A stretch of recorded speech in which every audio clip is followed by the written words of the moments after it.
You should've never gave up on me. Remember, I ain't had no views, they ain't players. Mixed emotions, got teary-eyed when I wrote this. What's up, gang?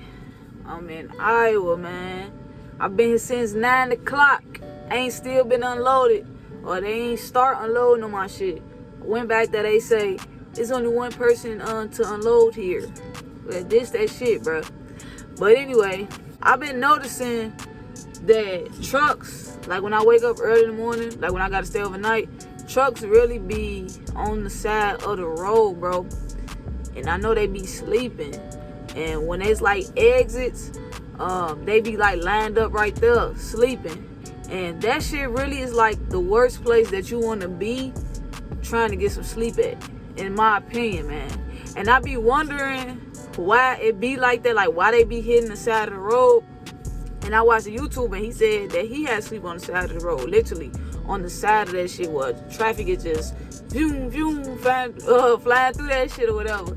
And I feel like when it comes to that the truck drivers are literally driving their shit to the last second. And in my opinion, and my advice, man, when you out here on the road, don't drive your shit to the last second, bro. When you see that you got like an hour left, go ahead and start finding somewhere to sleep. You know what I'm saying? Start getting familiar with truck stops on that road and rest areas on that road. When you like regional and dedicated, you gonna eventually be hitting the same places, the same routes all the time. So you gonna start picking up like, oh yeah, I know it's a Love's at this stop, and I know it's like a Pilot the next 20 miles, whatever. Because like the other day, I went to Columbus, Indiana, and that's probably like 4 hours out, maybe 4.5 hours out. And I had 2 stops, and I thought I was originally gonna make it, but you can't trust these stores, man. They really take forever, bro. And it was all because of my second store. They took so long that I had to go knock on the door. I seen they was done, because you would know when they done. I had to go knock on the door like, yeah, you know, when y'all gonna bring the paperwork out? I'm trying to get up out of here. And all this time they was done, and the paperwork just sitting on his desk. So I'm like, damn, I only got like 4 hours left. And it took literally probably like 4 hours to get to the DC. No, I had like 4.5 hours left, and it took like 4 hours to get to the DC. And I don't really like to play with that 30 minutes, because you can run into traffic, and that just changed the whole game for you. So I'm like, man, let me go ahead and I know it's a Love's that's on like I-65 North, exit 230, that I can make it to, and that's 3 hours away from where I gotta go or whatever. So I'm like, I know I can make it to this Love's, give me some sleep. But the thing is, the sun going down, it's damn near finna be 5 o'clock. Around 5 o'clock, gang, them truck stops are packed, bro. Them rest areas don't really be packed, but they be getting packed.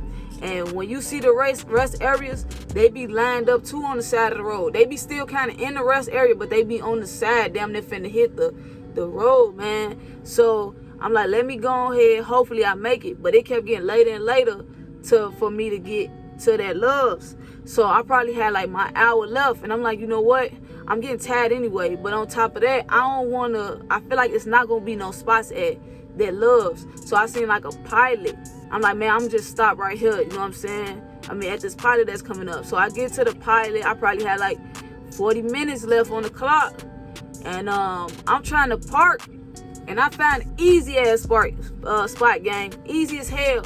I back into that John, and I looked, and that shit say reserved, and I'm like, oh my god, bro. And I hate when truck stops do that, because to me that's not fair to the truckers, bro. We already spend a lot of money with them when it comes to showers, getting gas, eating food, goddamn the headphones they sell, everything that got to do with a truck being these truck stops, bro. And they sit there and they make you pay for parking. So I'm like, man, I should just thug it out or whatever and just try and sleep. But I ain't want nobody being petty or whatever and knocking on my door and saying that, yeah, you know, this reserve, you gotta move, or you can just go pay or whatever, because I ain't paying for no parking spot, bro. I ain't finna lie to you. And I had the 40 minutes left, and I didn't want that 40 minutes going all the way down, and they say I gotta move and I don't got no more time on my clock, so I'm gonna be jammed up or whatever. So I'm like, nah, I'm gonna go and move. And there was 2 spots that you didn't have to pay for in the pilots. But the way the pilots was, it was such a small ass space, gang. I ain't gonna lie to you. I could not park into them spots, bro. And it was just too stressful. And it get even more stressful when the people is coming and you trying to park, but you not really getting into the spot. So you feel like they looking at you, laughing at you like, this motherfucker don't know how to park and all that. At least that's what you think they think. They probably not thinking that, because when I be seeing people having a hard time, I be like, damn. You know what I'm saying? I just be feeling bad for them, whatever. Luckily though, where I was at, it was a truck stop next to it, and it was one across the street. The one across the street didn't have that many spots, but the one next door to it had enough spots that I got up in there and was able to park with probably like 30 minutes left on my clock, man. And when I woke up the next morning, you would really see all them fucking trucks that be off them exits on the side of the road, on the side of the rest area, parked in the dumbass spots in Loves. Like after a while, they just park in a dumb spot. That happened to me one time too, and I got woken up and was told to that I had to move. You know what I'm saying? And that's just the worst feeling that you get. You don't want to go through that as a truck driver. When you get somewhere, you want to know that you secure and you can sleep peacefully, man. But yeah, I just wanted to run that past y'all, man. That's a little advice. I be feeling bad for the truck drivers that be on the side of the road, because I feel like they don't want to be there. But at the same time, stop running y'all clock to the last second. When you see that hour, you need to be like, hey, yeah, it's time for me to start looking, because you're going to find something within that hour. But all right, gang, until next time, gang, I'ma holler at you.